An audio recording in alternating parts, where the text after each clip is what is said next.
It really is a medical emergency. And the other thing I'll add also is that emergency rooms hyaluronidase do not have the ability to treat this. So Mhm. if it were to happen, you think, oh, I'll just go to the ER. They will not be able to help you. They do not have this kind of equipment or materials at all.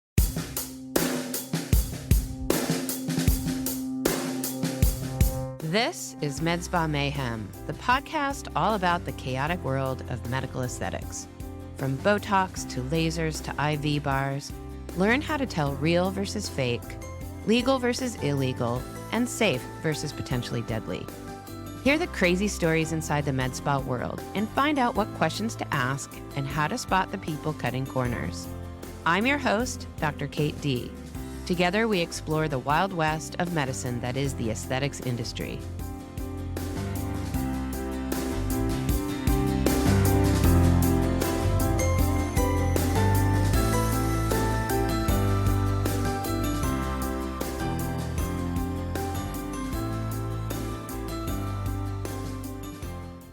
Hi, this is Dr. Kate D, and I am here with Paige Savage and Hannah West. They are two physician assistants in my office at Glow Medispa, and we are here to talk about vascular occlusion and an event that happened recently in the spa. It was the first time in 10 years, and I thought this would be a really great educational moment so that we can explain exactly what they are, what we have set up so that we can treat it, and then what happens if you go to someone who is not prepared to treat a vascular occlusion. So, hey, Paige and Hannah, thanks so much for being here today. Anytime. Yeah, thank you for having us. So, why don't you guys introduce yourselves?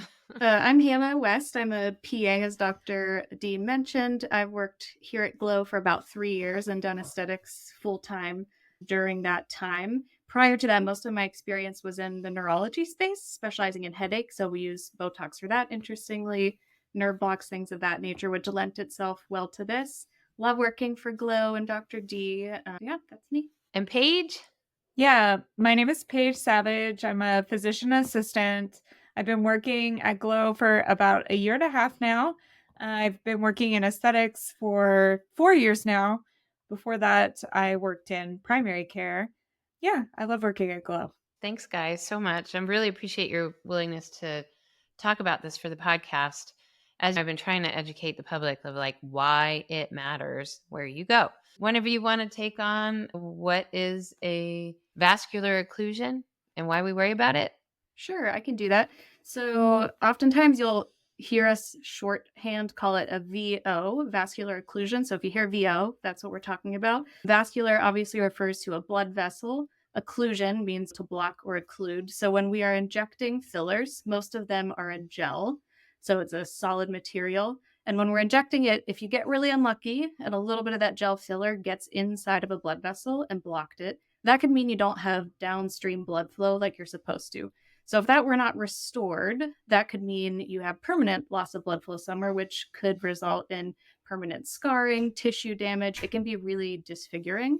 So when we say vascular occlusion, that's what we mean. Another word that you'll hear us say in regard to that is like perfusion. That means like blood flow getting to the tissue. So if you hear that later today, that's what that means. So essentially, we want to avoid that at all costs. And it is why we only use fillers that are dissolvable.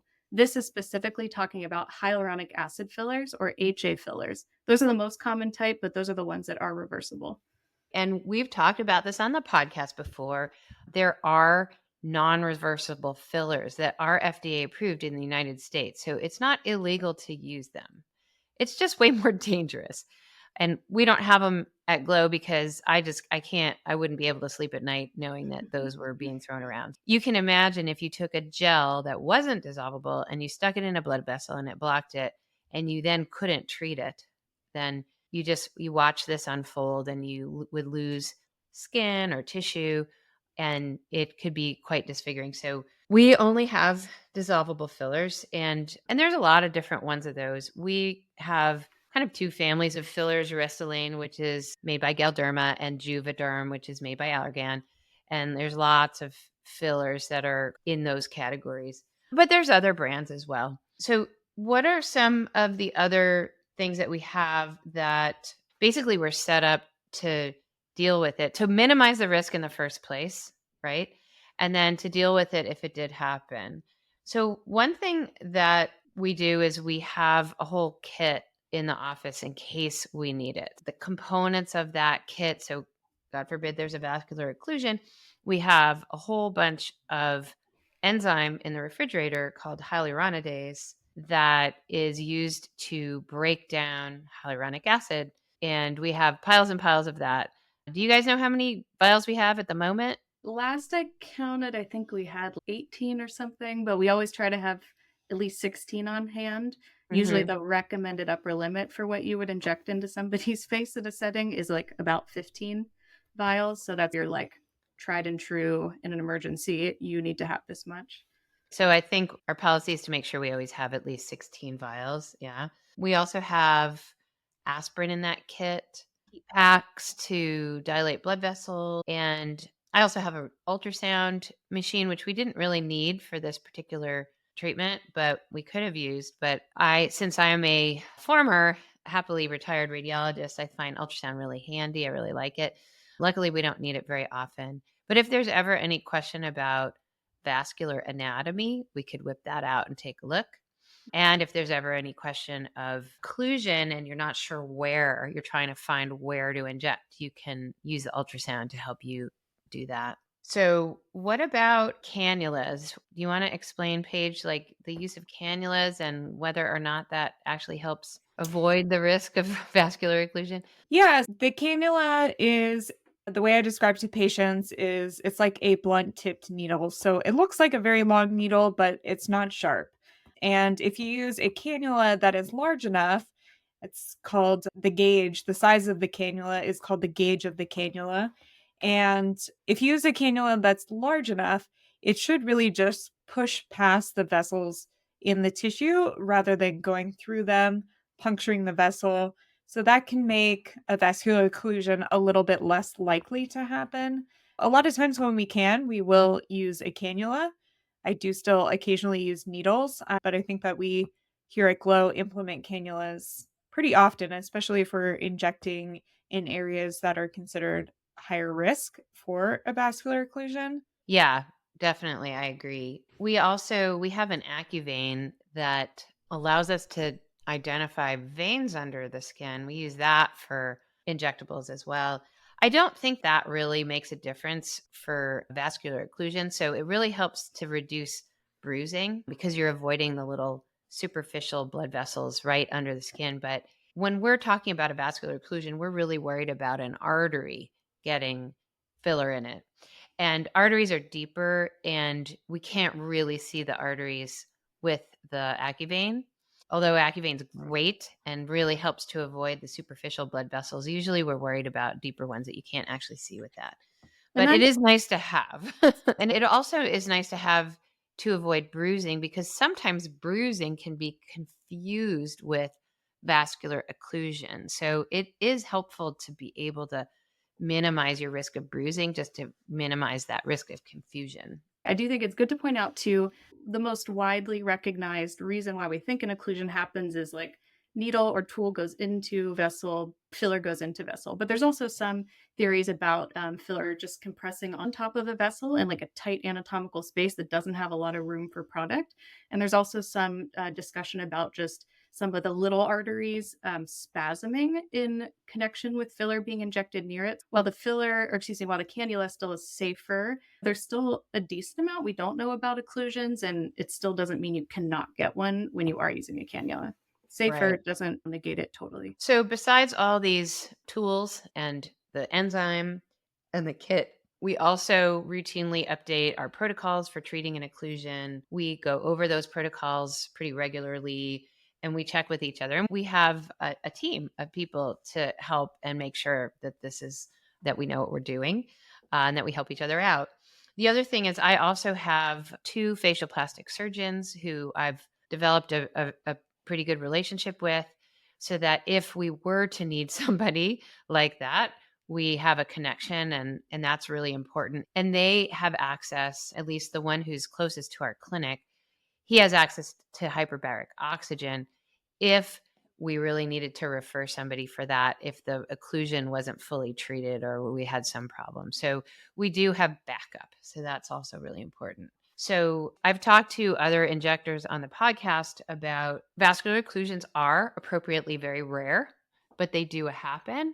And it's basically a risk that you can't just make go away. If you do enough of it long enough, you will eventually see a vascular occlusion. And so I'm happy to say that we went 10 years before we saw one at Glow. Actually, that's not true. We had 2 different ones walk into our clinic who had been treated elsewhere. And one of those we treated, and then the other one, that dermatologist who had that complication, she treated that, and that patient, as far as I know, did fine. But this is the first one that we've seen that actually happened at Glow. Can you guys just go through what happened, what did you do, and how it all panned out? Yeah, so this was actually a patient that I was seeing. This is Paige. So I was seeing this patient at the end of my day. So it was the last patient of the day, thankfully, because this would have been very hectic if it happened in the middle of the day. But it was the last patient of the day, and we were injecting filler. It was Restylane Contour into this patient's lower face. And I was using a combination of needle and cannula. And I do not know exactly when the vascular occlusion happened. There wasn't a particular point in time when I looked at the patient and was like, that's definitely a vascular occlusion. It happened very slowly. I started to notice that the patient's tissue was no longer looking normal to me. It looked like it was a little bit discolored. And yeah, so it looked like something called levato reticularis, which is like this lacy, dark discoloration. And what I did at that point was I started injecting some Hylenex. So the Hylenex is the brand name for hyaluronidase, the enzyme that dissolves the filler. So I injected some, and then I went and grabbed Hannah. So Hannah was next door seeing another patient, and I wanted to get her opinion. So that's when Hannah popped in. Yeah, Paige came over very calm and collected. I assumed she was going to ask me to look at like a rash or something. Lo and behold, it was like the thing that we're almost afraid of. But right away, she was like, do you also think this tissue looks odd to you? And I could tell pretty immediately that it did. So one thing that we test when we're looking at the blood flow in an area is called capillary refill or cap refill, which is just how quickly when you put pressure over your skin and then release it, the blood flow comes back and it starts to get pink again. And I could tell immediately that it was delayed. And it's one of those things, it can be a little vague, but if you check that on every patient that you see pre and post filler, your brain does start to figure out what is normal. And pretty quickly we could tell that was delayed, which is a sign that there's a blockage there. Sure. And let's just add in that if you completely block blood flow to an area of skin, it will just be white and it won't be getting any blood flow. So if it's partially blocked, when you push on the skin and it goes white, it blanches and then it pinks up again. And so if it's fully open, it should pink up very quickly.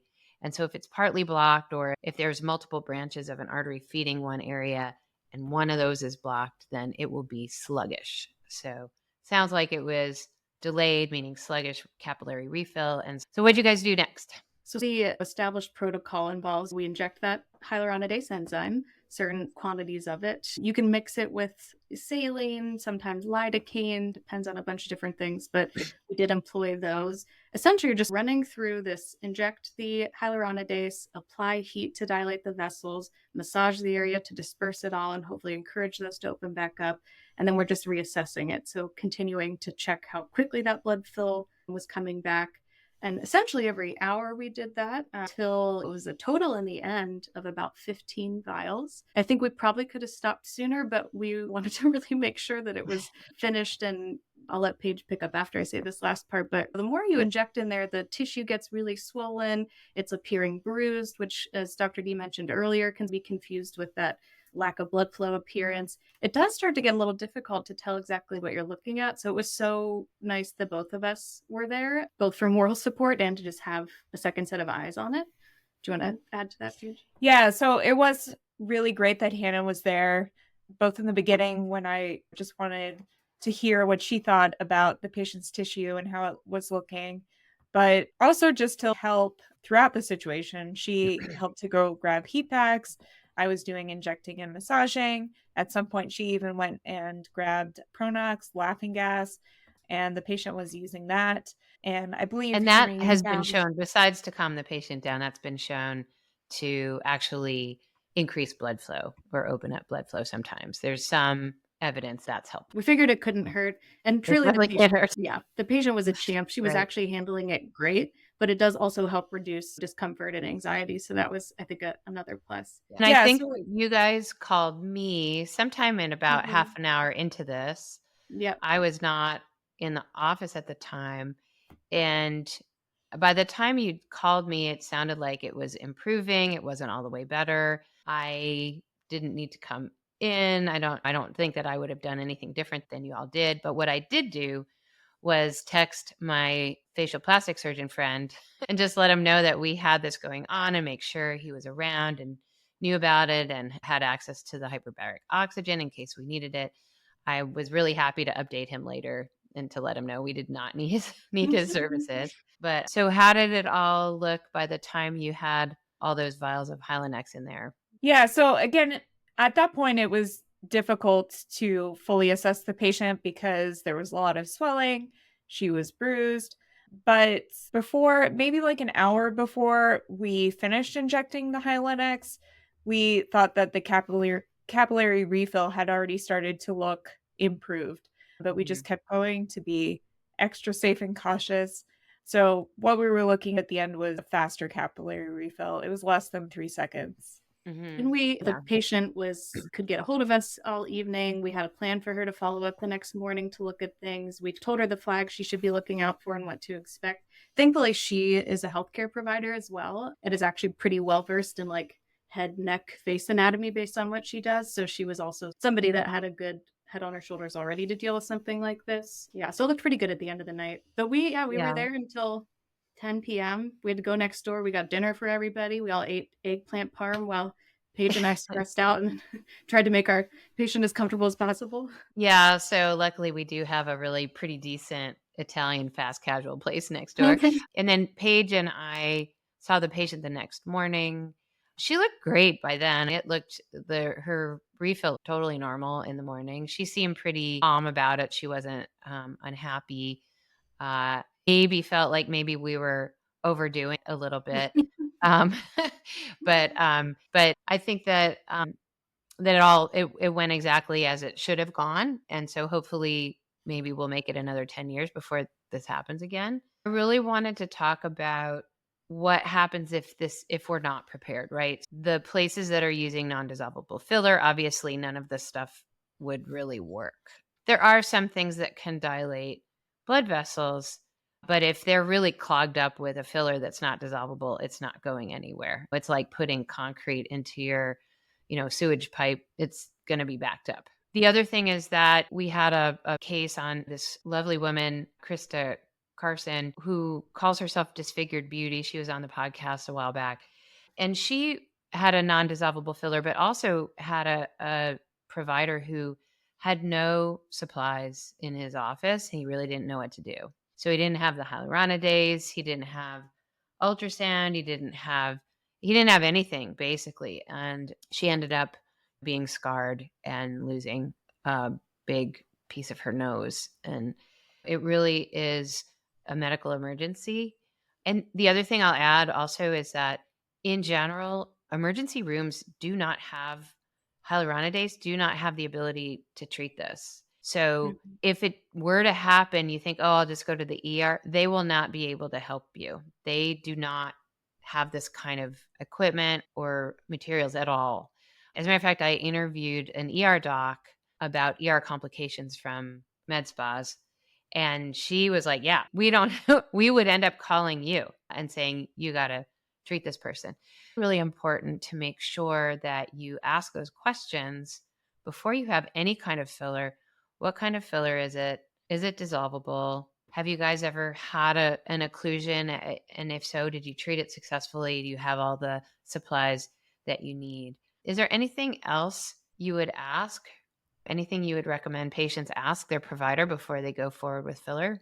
I think it's probably a good idea to have some semblance of what kind of support does this person injecting it have. So Paige and I were there together, which was great. We have a supervising physician that is nearby, always available, has a go-to. As Dr. D mentioned, we have a network of people that we could refer to if we ever had to escalate care. And just making sure they tell you about that risk. If you should ask it now, but I am often surprised by the number of patients that I will treat with filler for the first time here, but they've had it elsewhere.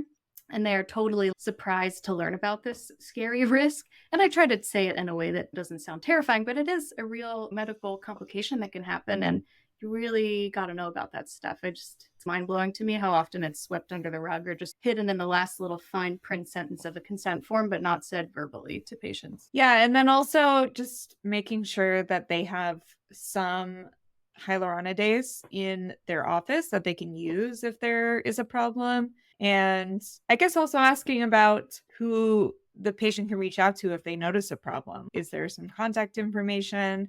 If the patient reaches out, are they just not going to be, is the office just not going to get back to them until a day or two? So yeah, contact info too, and just confidence that someone will respond to you if you have any issues. Mm-hmm. Yeah, and I totally agree with all of that. I think that when I first started doing this 10 years ago, this was my number one concern. I'm like, I can't do this unless I know it's safe.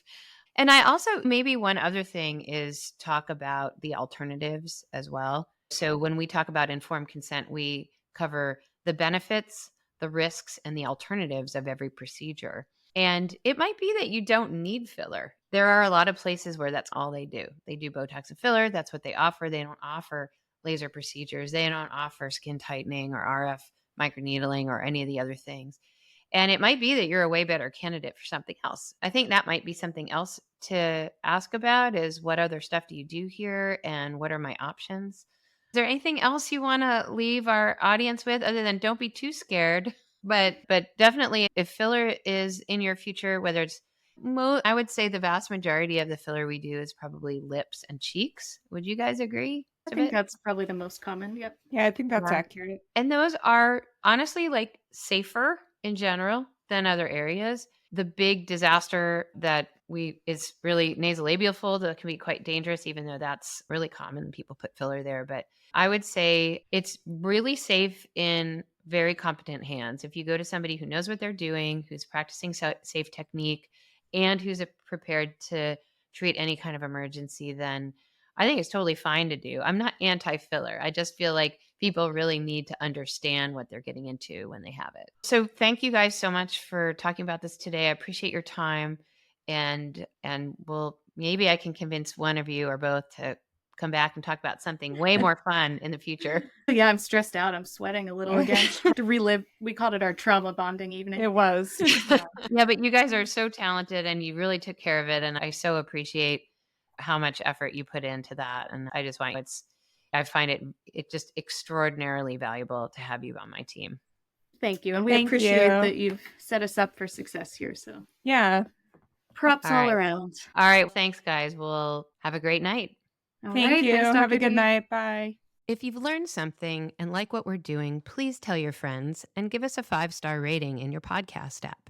If you have a question or a crazy story of your own you'd like to share, please send an email or voice recording to info@drkatedee.com. That's DRKATEDEE.com.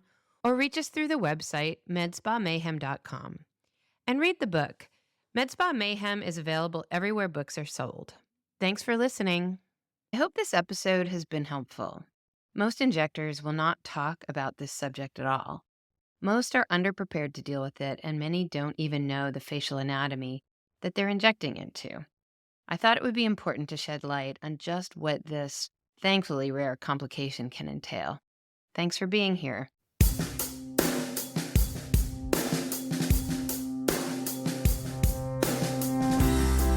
This has been Medspa Mayhem with Dr. Kate D. We are so grateful you're listening, and we hope you've learned at least one fun or possibly disturbing fact today. Don't forget to hit subscribe on your podcast app and leave us a 5-star review. And read the book. Medspa Mayhem is available everywhere books are sold. Links and more can be found in the show notes and on medspamayhem.com.